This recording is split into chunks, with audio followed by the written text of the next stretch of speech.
Bienvenue dans la pause fitness. Alors, ce podcast est réservé à ceux qui veulent améliorer leur nutrition, leur entraînement et aussi peut-être leur style de vie. Donc pour tous ceux qui me suivent depuis quelques temps déjà, vous pouvez me laisser une petite évaluation sur la plateforme de podcast de votre choix. C'est ce qui m'aide le plus. Allez, on démarre l'épisode.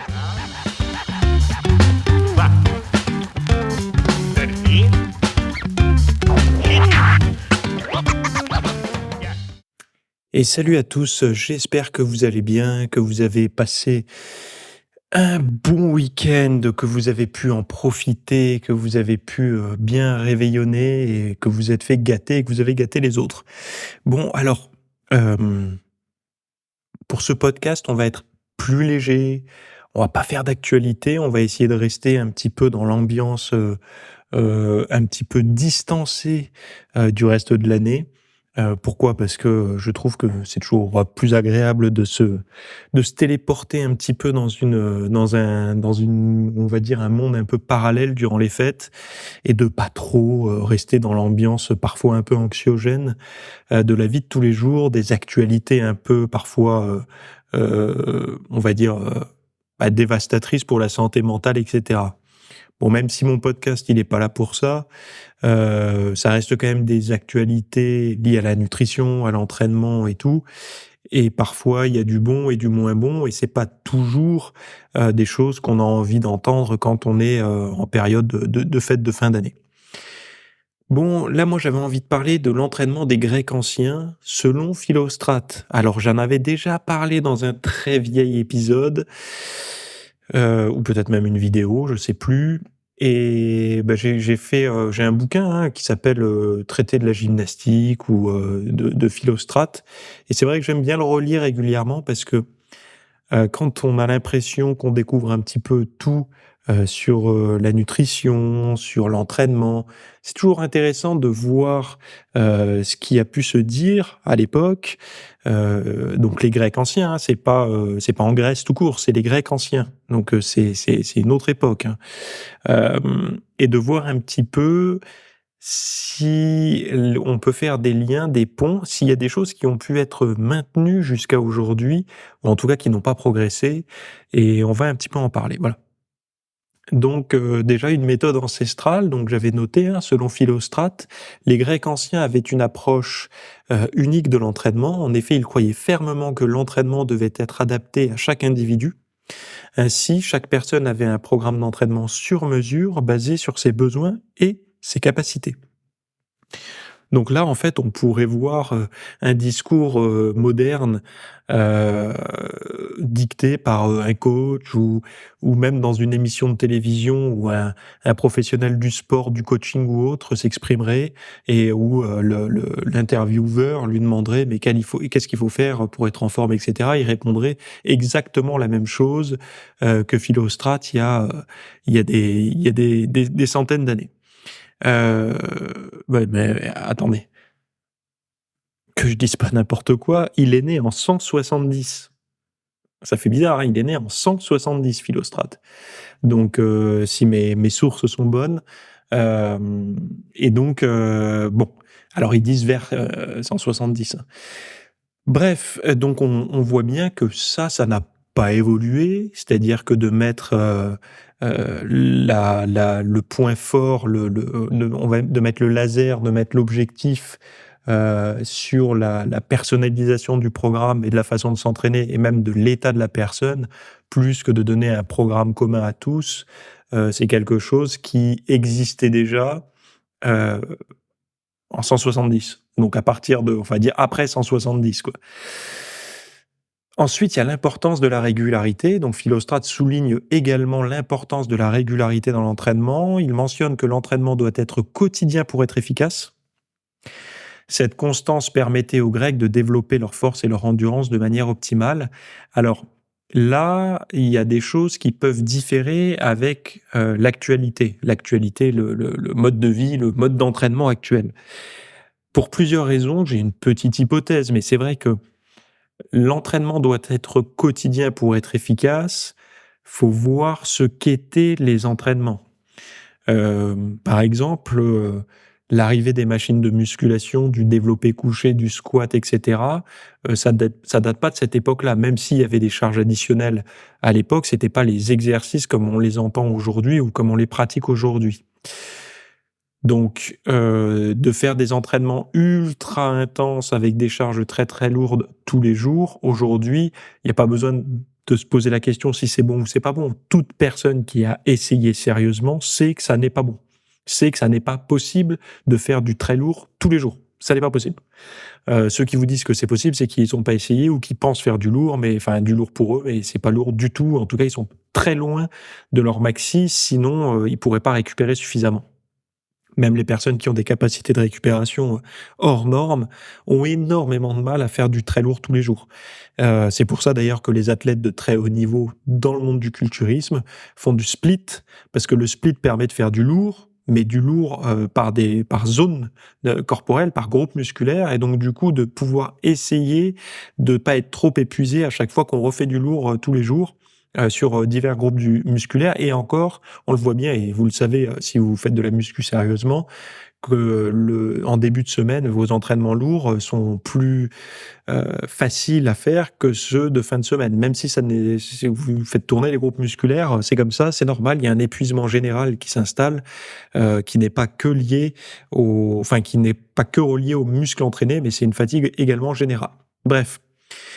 Donc pour eux, l'entraînement devait être quotidien pour être efficace. Donc peut-être qu'on pense, alors c'est aussi les sports comme la lutte, alors ça s'appelait pas comme ça, hein, mais des sports un peu de contact ou même de combat, les arts martiaux, je sais même pas si on peut appeler ça comme ça aussi à l'époque, mais et l'entraînement comme la marche, la course, des choses comme ça. C'est vrai que des mouvements au poids de corps, si vous pratiquez le poids de corps ou des entraînements au poids de corps, vous avez bien remarqué que vous pouvez en faire un peu plus que quand vous faites, par exemple, si vous faites des squats à vide, c'est quand même plus facile de reproduire tous les jours des squats à vide que de reproduire tous les jours des squats avec 100 ou 150 kilos sur les épaules. Là, je pense que c'est un petit peu pour ça qu'il disait que pour être efficace, alors c'est peut-être comment dire? Une, un enseignement qu'il nous donne aussi. Alors encore une fois, là, je suis que dans de la théorie, hein, mais peut-être que ça va résonner, chez vous aussi, mais peut-être qu'il nous donne un enseignement qui est que ces formes d'entraînement-là de l'époque, qui étaient plus sur du poids de corps, il fallait en faire beaucoup pour que ça donne des résultats. Donc pour ceux aujourd'hui qui s'entraînent de cette manière-là, il faut peut-être en faire, enfin c'est pas peut-être, hein, je vous le recommande d'en faire beaucoup plus que si vous faisiez la même chose avec des charges additionnelles. Voilà, pour essayer d'avoir une contrainte mécanique suffisante pour déclencher un petit changement au niveau corporel, quoi. Alors, vu qu'ils disent la force et l'endurance, on imagine qu'il y avait des exercices à but de force, donc de développement de la force, donc de résistance, et des exercices d'endurance, donc plutôt à faire travailler le cœur et la résistance, on va dire, à l'effort de longue durée pour l'endurance, quoi. Ensuite, il parle de la variété des exercices. Donc les Grecs ne se contentaient pas d'un seul type d'exercice. Philostrate rapporte que la variété des exercices était essentielle pour éviter la monotonie et stimuler différents groupes musculaires. Ainsi, il combinait la course, le saut, la lutte pour obtenir un entraînement complet. Alors c'est vrai que là, nous, où on entend un entraînement complet aujourd'hui, c'est la communauté CrossFit, quoi. Les crossfitters, pour beaucoup, ce sont les athlètes complets parce qu'ils sont capables de courir, de sauter, de faire l'équilibre, de pousser lourd, et cetera. Mais même s'il y a une petite guéguerre, il y a eu, je sais pas si elle y est encore, mais il y a eu une petite guéguerre entre le monde de la muscu stricte, donc plutôt axé bodybuilding, voire powerlifting, et cetera. Pas trop l'haltéro, qui sont assez potes avec le CrossFit, enfin quoique j'en sais rien en fait, mais il me semble en tout cas qu'il y a quand même un pont entre les deux. Et le monde justement du CrossFit qui était beaucoup plus axé sur les capacités athlétiques plus qu'esthétiques, même si je pense pas qu'ils soient déçus des résultats esthétiques amenés par leur entraînement. Hem, donc la variété d'exercices était essentielle pour éviter la monotonie, mais on n'est pas obligé de faire du CrossFit ou de faire de la lutte ou de faire des sauts pour varier les exercices. En fait, ce qu'ils veulent dire là, c'est que c'est pas les moi, je serais plus à parler des types, comme ils disent là, des types d'exercices, des façons, de faire de l'exercice. C'est-à-dire que moi, j'aime bien, par exemple, il y en a quand ils disent, une séance de musculation, heu, ça veut pas dire la même chose pour tout le monde. Une séance de musculation, pour beaucoup de personnes, c'est une séance pour se muscler. Donc, c'est un entraînement qui a pour but de prendre de la masse musculaire. Après, on peut faire des entraînements où on s'inspire des mouvements pour prendre de la masse musculaire sans, déclencher de prise de masse musculaire. Ce que j'appelle moi de l'exercice. Donc ça va être avec des charges plus modestes, des temps de repos parfois plus courts. On va essayer de travailler en fait, on va mobiliser le corps, on va mobiliser les muscles, mais la contrainte ne sera pas suffisante pour développer de la masse musculaire, surtout si on pratique déjà la musculation avec des charges assez lourdes d'habitude. Mais c'est pas pour autant que moi j'élimine ces formes d'entraînement-là. Au contraire, je les adore et elles permettent souvent de faire des entraînements justement les jours où on est soit fatigué, soit en manque de temps, soit toute autre raison qui peuvent faire qu'on aurait sauté notre séance de musculation lourde. Et donc, on peut très bien, par exemple, faire des supersets pompes corde à sauter. Alors, il y en a qui vont dire: «Mais ça a aucun intérêt puisque, la corde à sauter et les pompes, ça ne travaille pas les mêmes groupes musculaires». Quoique un peu les épaules, mais sinon pas du tout les mêmes groupes musculaires. Mais, en fait, ça, c'est une vision prise de masse musculaire. Si on rentre dans une vision, cardiovasculaire ou une vision exercice, tout simplement, résistance, dépassement de soi ou tout ce qu'on veut, ça peut devenir quelque chose d'intéressant. Et c'est vrai que, de varier ces exercices, ça permet de s'entraîner, à mon sens, enfin moi en tout cas, c'est comme ça que je vois les choses puisque c'est comme ça que je m'entraîne, de pouvoir s'entraîner régulièrement, de pouvoir, ne pas tomber dans une forme de monotonie qui pourrait à long terme, démotiver, hein, tout simplement et de vraiment réussir à avancer vers ses objectifs. Parce que l'objectif, qu'on a tous dans la tête, c'est d'arriver le plus vieux possible, dans la meilleure forme possible. Alors quand on débute, on veut le plus rapidement possible être en forme, mais après avec les années, c'est un peu comme quand on a épargné 3 sous, on n'a pas envie de les dépenser. Là, c'est un peu la même chose quand on a atteint un certain physique, on n'a pas envie de le perdre, donc on souhaite le conserver le plus longtemps possible. Et la variété, semble être quelque chose qui fonctionne bien pour rester motivé sur le moyen long terme, quoi. Ensuite, donc, la leçon qu'il nous donne juste, pour ce troisième point, c'est: «Les Grecs ne se contentaient pas d'un seul type d'exercice». Donc, moi je suis pour, faire comme eux et ne pas se contenter que de la musculation de type culturisme, mais de varier les façons de s'entraîner, quoi. En quatrième point, on va voir l'importance de la nutrition. Donc, en plus de l'entraînement physique, la nutrition jouait un rôle crucial et Philostrate note que la nourriture était considérée comme une partie intégrante de l'entraînement, ce qui est bizarre dit comme ça, hein. Et les Grecs accordaient une grande importance à une alimentation équilibrée pour soutenir leur effort physique. Alors on va un petit peu détailler ça, mais c'est intéressant de voir la nourriture était considérée comme une partie intégrante de l'entraînement. En fait, c'est un petit peu comme ce qu'on pourrait dire aujourd'hui dans le monde du fitness, enfin on va dire des mèmes populaires disent, sur la transformation physique dans le fitness, c'est, 70 diète, 30 entraînement. Chose auquel je suis pas du tout d'accord en fait, hein. Moi je pense que c'est un tout. Donc finalement je dis j'ai rien inventé en disant que c'était un tout puisque Philostrate dit que ça fait partie de l'entraînement. Effectivement, en fait, moi je sais plus quelle image, j'utilisais, mais en gros, mmh, l'entraînement c'est pas matériel. C'est-à-dire que les gens essayent de voir l'entraînement comme quelque chose de matériel. En fait, comme une bagnole. C'est-à-dire qu'ils se disent, il y a la bagnole, il y a l'essence, et voilà quoi. Il faut l'essence et la bagnole, pour que ça marche. Sauf que c'est pas matériel, en fait. Il faut voir plutôt l'image et pour ça, ça change un peu la vision des choses, mais plutôt comme le mouvement. C'est-à-dire que, l'essence et la bagnole, c'est pas, ça va faire un objet complet. C'est juste que ça va pouvoir créer du mouvement, donc de faire déplacer le véhicule, quoi. Et en fait, c'est ça, nourriture et enfin diététique et entraînement, ça permet de créer le mouvement, vers lequel on va atteindre notre objectif.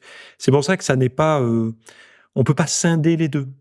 Et c'est exactement pour ça d'ailleurs que si la diète est mauvaise, ça marche pas, si l'entraînement est mauvais, ça marche pas, si la diète est bonne, l'entraînement est bon, ça marche.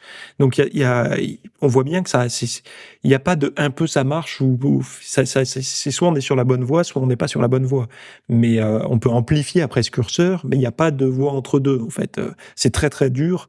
Si on stagne en fait, c'est pas qu'on stagne et qu'on est en maintien. La stagnation fait que on est, comment dire, il y a un problème, soit dans l'entraînement, soit dans la diététique, et qui n'arrive pas à créer ce mouvement de progression, en fait. Après, ça peut être un choix délibéré.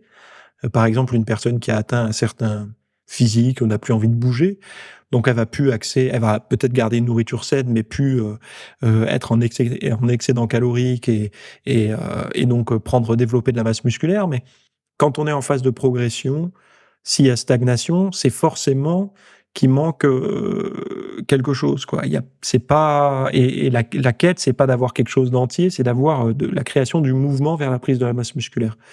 Et c'est pour ça que je suis tout à fait d'accord avec, ce que disait Philostrate. La nourriture était considérée comme une partie intégrante de l'entraînement. Oui, voilà, ça n'est pas on ne peut pas, décapsuler la diète de l'entraînement et la mettre de côté sans s'en préoccuper. D'ailleurs, ça me rappellera toujours comment dire?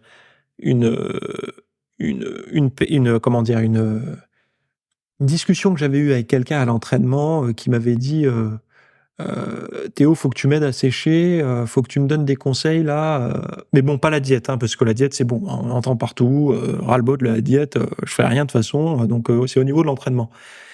Comme si on pouvait choisir, ce qui nous faisait défaut, en fait. C'est en général quand une personne me dit ça, je sais très bien que c'est pas l'entraînement, mais c'est la diète, quoi. Qu'il va falloir, modifier tout simplement. Alors la diète des athlètes à l'époque, aliments de base, les anciens athlètes se nourrissaient principalement de matzah, donc une sorte de bouillie ou de galette, et de pain mal cuit et non fermenté. Alors, allez savoir pourquoi mal cuit. Ces aliments étaient probablement riches en glucides fournissant l'énergie nécessaire pour leur entraînement intense. Alors là, déjà, ils avaient dû voir que, ils avaient dû, sans le savoir, mais en tout cas, comprendre qu'il y avait un truc dans les muscles qui faisait que quand on mangeait du sucre, ça se passait mieux quand on faisait énormément de sport très intense. Donc ils n'avaient pas la notion de glycogène à l'époque, mais c'était ça, hein, parce que quand tu t'entraînes si nous nous entraînons très intensément, notamment avec, ou des sprints ou de la musculation ou des mouvements explosifs, on va relativement vite vider ces stocks de glycogène. Si on les remplace pas par, des aliments, glucidiques, nos performances vont chuter. Et si l'objectif est la performance, la force, et cetera, mieux vaut avoir le maximum de glycogène. Après, quand le but est d'avoir le plus d'abdos visibles possible, une meilleure sèche, et cetera, là, ça se discute, hein. On n'est pas obligé d'avoir à des tonnes de glycogène et de resynthétiser tout le temps.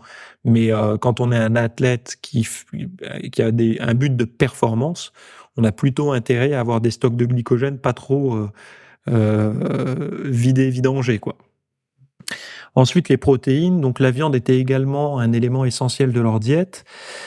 Ils consommaient de la viande de bœuf, de taureau, de bouc et d'antilope. Ces sources de protéines les aidaient à construire et à réparer leurs muscles. Alors, c'est pareil, s'ils ont observé que ça se passait mieux quand on mange des protéines, je pense que ce sont des choses qui sont restées aujourd'hui. Donc, on voit bien que la bouillie ou la galette là, de matzah, et le pain mal cuit et non fermenté, les glucides, donc la base de la diète, on voit qu'elle y était déjà, à l'époque. Alors, c'est aussi peut-être ce qui était facile d'avoir en grande quantité.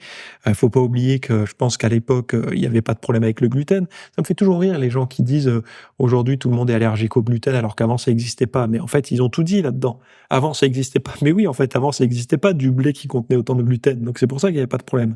C'est pour ça que nos grands-parents, n'avaient pas l'impression de souffrir d'une intolérance au gluten, tout simplement parce que le blé qu'ils consommaient, c'était peut-être pas encore le même que nous, celui qu'on consomme, quoi, qui a été croisé dans tous les sens.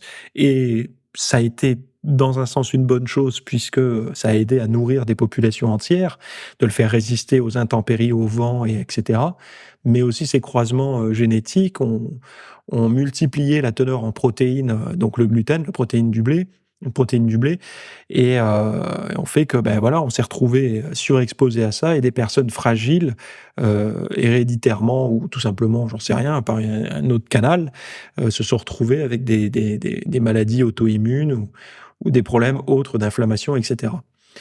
Parce que personne cracherait dessus, du pain tous les jours, bon, même si l'IG est plutôt élevé, on aimerait tous pouvoir bouffer du pain blanc ou même du pain complet avec de la mie bien tendre tous les jours. On n'est pas sadique, on n'est pas maso, hein, quand on évite d'en manger. C'est juste que c'est comme ça. Sinon, on a le ventre qui ballonne, on se sent pas bien, on a les humeurs dans les chaussettes, et cetera, quoi. Bon, pareil pour la viande, hein, viande de bœuf, taureau, bouc et antilope. Alors, ils parlent pas trop des poissons, ici, mais il y avait quelque chose sur les poissons, je vous en parlerai après. Ensuite, il y avait les huiles, les athlètes soignaient, avec de l'huile de les athlètes se soignaient avec l'huile d'olive, qu'elle soit ordinaire ou d'autres variétés. Cette pratique pourrait avoir des avantages pour la peau, mais l'huile d'olive était généralement consommée pour ses bienfaits nutritionnels. Bon, rien de nouveau pour l'instant, on n'apprend rien là, hein. C'est juste qu'ils avaient une diète ultra saine, plutôt, pas trop méditerranéenne. Méditerranéenne peut-être pour les céréales et l'huile, mais pas pour les protéines pour le moment, en tout cas pas les athlètes. Au niveau des restrictions, donc Philostrate mentionne certains aliments et pratiques à éviter. Par exemple, alors là, ça m'avait intéressé. Les athlètes devaient éviter de consommer trop de vin ou de manger de manière excessive. De plus, certains poissons considérés comme contraires aux lois de la gymnastique en fonction de leur habitat. Alors, bon, le vin et de manger de manière excessive, on imagine, hein, essayer d'aller faire une séance de muscu intense ou de cardio à haute intensité après le repas des fêtes, vous allez déchanter, je pense. Mais après, les poissons, selon leur habitat, qu'est-ce que ça veut dire? Alors, ils disent, hein, poissons évités.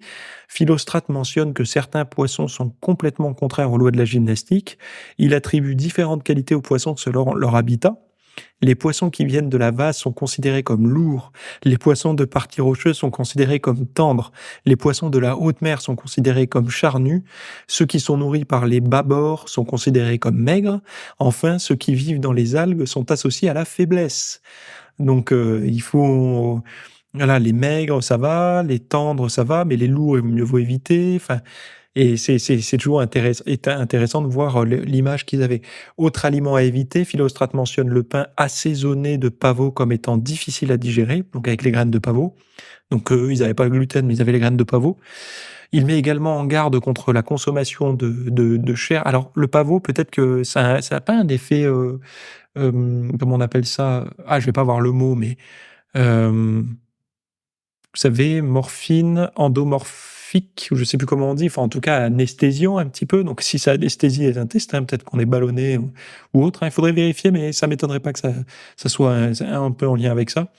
Il met également en garde contre la consommation de chair de cochon.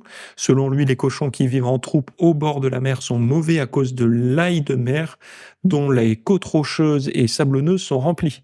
De plus, il est recommandé d'éviter les cochons du voisinage des rivières, car ils mangent des crabes.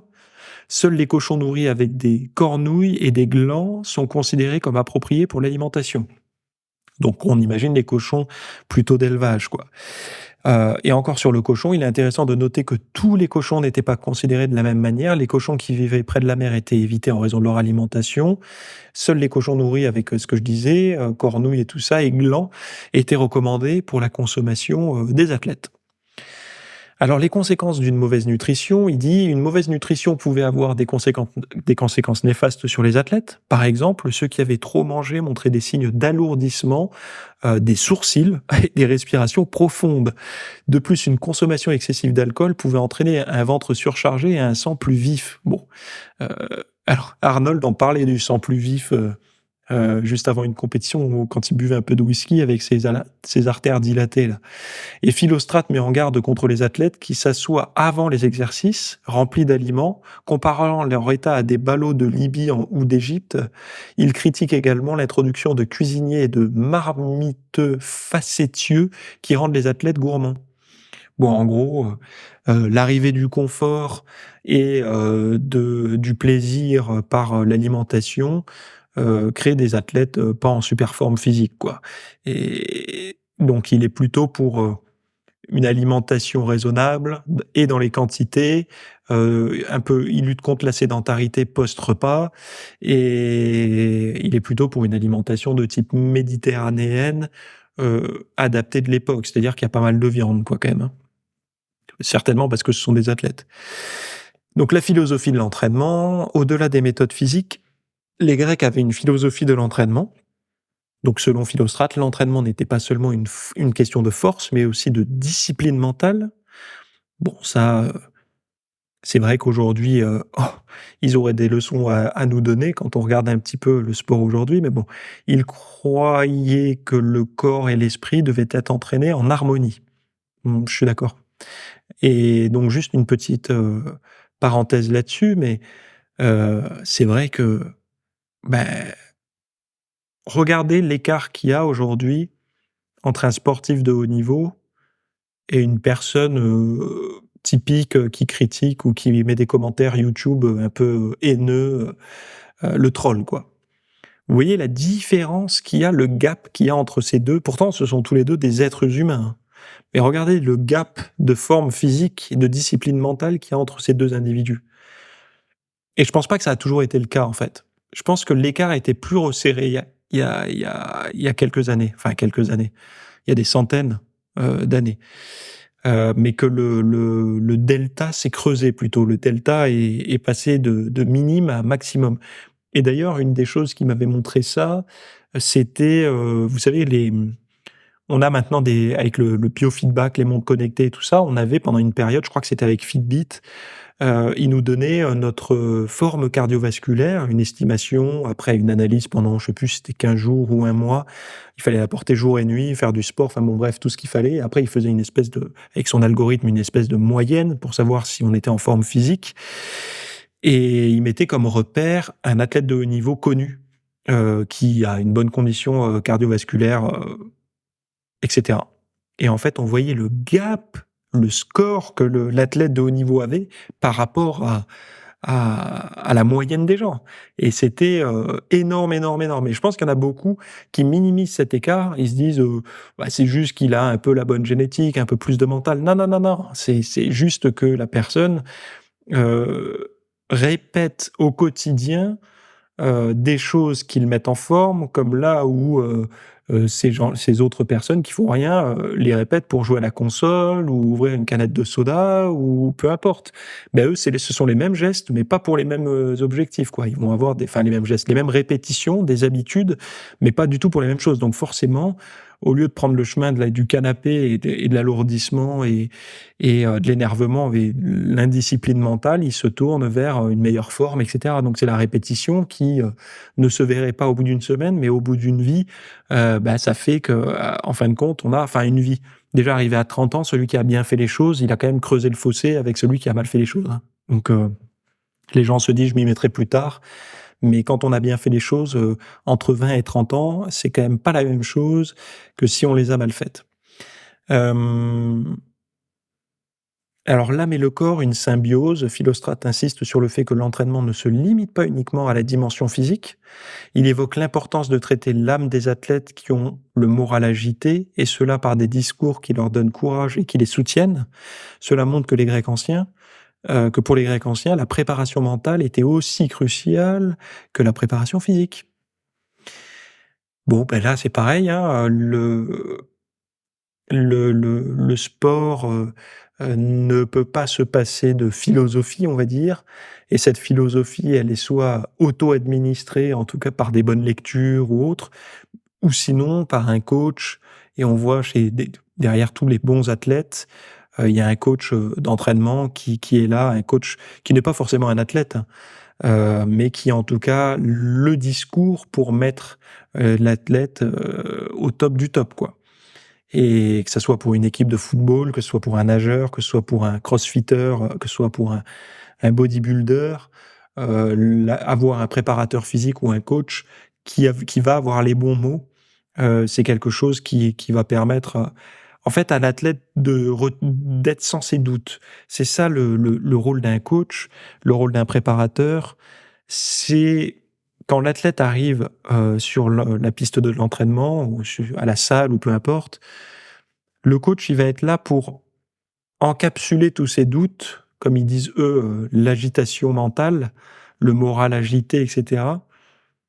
De pouvoir enlever tous ces doutes de: «Est-ce que je vais y arriver aujourd'hui ou pas? Est-ce que c'est une bonne idée de m'entraîner ou pas?» Tous ces doutes-là qui viennent parasiter, en fait, la performance, d'être capable de les mettre de côté, de les prendre pour eux, en fait, de prendre la responsabilité de dire à l'athlète: «Fonce, tu peux y aller aujourd'hui». Alors c'est vrai que ce sentiment, on peut l'obtenir qu'avec une forme d'autorité vis-à-vis de son coach. Si votre coach est votre femme ou votre mari, je pense que c'est foutu. Il y a pas d'autorité, vous dites: «Oh, tu m'emmerdes, fous-moi le camp», enfin ça marche pas. Si votre coach, c'est une personne que vous respectez et même que vous craignez un petit peu, homme ou femme, hein, peu importe, et ben, ça marchera mieux parce qu'une personne que l'on craint, c'est aussi une personne, heu, en qui on va un petit peu croire quand elle va nous dire: «Tu peux y aller, n'aie pas peur, fonce» et cetera. Et d'avoir cette figure d'autorité dans le monde du sport, ça permet d'y aller, de prendre un petit peu plus, entre guillemets, «de risques», de moins s'écouter, en fait, tout simplement, et de foncer. Mais encore une fois, ça, c'est très difficile de se l'auto-administrer. Certains y arrivent, parfois on y arrive. Moi, parfois j'arrive à m'auto-administrer, une dose de courage, inébranlable face à ma barre que je dois pousser, et il y a des fois où je me dis: «La coco, celle-là, si tu la tentes, tu vas te niquer», et voilà. Alors que peut-être que si j'avais eu un coach, il m'aurait dit: «Non, mais là, c'est bon, vas-y, fonce», et ça, c'est très, très, très, très, très compliqué. Ça demande des lectures, ça demande de la compréhension, de se connaître.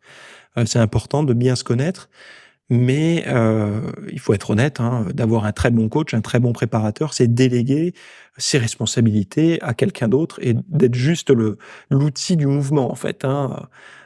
Être capable, c'est ça, hein, quand les gens disent: «Ils ont un mental d'acier» et tout, c'est pas qu'ils ont un mental d'acier.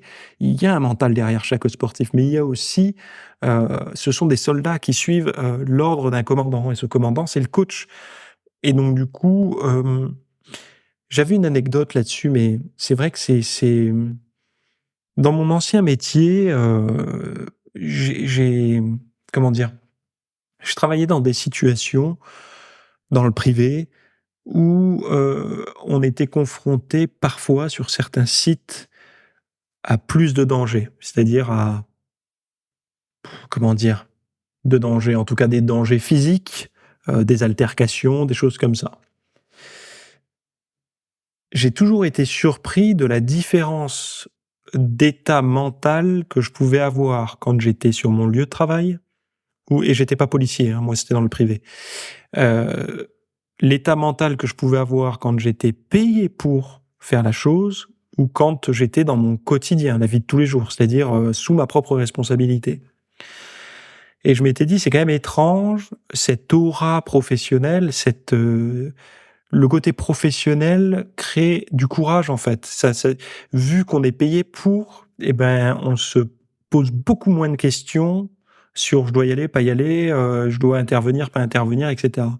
Alors que quand on est dans la vie de tous les jours, livré à sa responsabilité personnelle, il y a personne qui nous dit quoi faire, l'anxiété est plus grande. Et bon, je vais pas m'étaler ici, mais dans même la psychologie existentielle, c'est, la liberté, la responsabilité, ce sont des peurs, des angoisses, qui peuvent tétaniser, et c'est pour ça que souvent elles sont, gommées quand on est, sous l'autorité de quelqu'un. C'est pour ça que quand on est enfant, souvent on a beaucoup moins d'angoisse que quand on est adulte, parce qu'enfant, une grosse partie de nos angoisses sont déléguées à nos parents, hein. La peur de la mort et tout ça, c'est nos parents qui ont peur de notre mort, mais nous on n'a pas peur de notre propre mort. Et quand on est gosse. Quand on grandit, après, c'est différent puisque, on est responsable de notre vie, donc également, probablement du moment où on va partir, selon ce que l'on fait de notre vie. Donc voilà, ce sujet me semblait, un petit peu différent d'habitude. Je trouve ça intéressant de toujours avoir un lien avec le passé, plus ou moins lointain, mais là, il est quand même assez lointain puisque, pour rappel, année 170. Hem, Ça permet de voir que quand les gens pensent découvrir des tas de choses, finalement, on on améliore ce que l'on sait depuis très longtemps. Hem Au niveau de la diététique, par contre, ça a pas mal évolué, Mais bon, les fondamentaux, de toute façon, on n'a pas découvert des nouveaux nutriments, hein. Protéines, glucides, lipides, c'est toujours les mêmes. On a plutôt même perdu certainement en qualité. On a gagné en, j'ai envie de dire, en salubrité, je sais pas si je peux dire comme ça.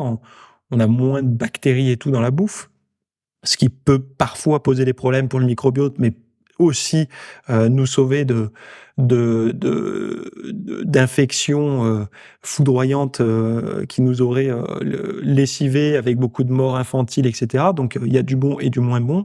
La qualité nutritionnelle est peut-être moins bonne également aujourd'hui parce que les sols sont plus riches en métaux lourds, en pesticides et tout ça. Mais on n'a pas redécouvert la diététique, on l'a peaufinée avec les années, la base restant la même, et ceux qui veulent s'en passer, je pense que si vous voulez passer à côté des protéines, glucides, lipides, je pense, et j'en suis même convaincu, que vous faites fausse route, hein. C'est avec ça que vous devez composer pour prendre de la masse musculaire et pour performer. Après, les ratios, évidemment, changent en fonction des individus, hein. Si vous êtes plein de graisse et que vous avez du mal à perdre du gras, je vous déconseille de charger sur les glucides, hein. Allez voir mes diètes d'ailleurs sur le sujet, sur le site. Mais voilà, quoi. Bref, je m'arrête ici. Si vous voulez vous faire un cadeau, prenez un mois à l'espace VIP si vous aimez passer du temps comme ça à parler de sujets pour apprendre tout simplement. Heu, Allez prendre un mois à l'espace VIP, faites-vous ce cadeau en ce début d'année. Il y a plein de contenus, il y a plus de 37 programmes d'entraînement déjà disponibles, que vous entraînez chez vous, en salle de sport, avec de l'équipement ou sans équipement chez vous. Enfin, même des parcours de santé, j'ai ratissé large parce que moi je m'entraîne partout, donc j'ai pu proposer des choses concrètes par rapport à ça. Si vous êtes passionné de nutrition, des vidéos, vous avez plus de 400 heures de vidéos pédagogiques, que ce soit sur l'entraînement, la nutrition, la récupération. Donc allez faire un saut, quoi. Allez regarder. Ça coûte à peine le prix de deux magazines pour un mois. Ça vaut le coup, quoi. Surtout que vous aurez bien plus de contenu documenté avec les PDF et tout ça. Donc je vous mets le lien dans la description, et sinon passez une bonne semaine de fête. Prenez le temps de vous entraîner un petit peu, et puis sinon on se retrouve la semaine prochaine pour un nouvel épisode. Salut.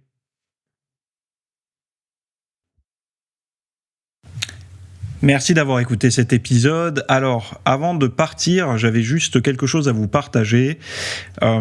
C'est vrai que vous avez peut-être des temps morts à meubler, que ce soit des temps de trajet dans les transports en commun, du cardio un petit peu long sur un tapis de course, ou alors tout simplement envie de remplacer les programmes que vous avez la soirée pour de l'apprentissage. Vous êtes peut-être adepte des émissions, des documentaires, des reportages, etc. Sauf que dans le monde de la musculation, de la nutrition, du développement, d'un mode de vie sain, etc. C'est un peu maigre en contenu dans les médias grand public. Et donc, ce que je vous propose, moi, personnellement, c'est d'aller faire un tour dans la bibliothèque alors, c'est un Netflix version fitness privée qui vous coûtera moins cher qu'un lavage auto au rouleau par mois. Et là, vous avez vraiment tous les sujets. Alors, c'est plein de cours que je propose. Il y en a déjà plus de 300.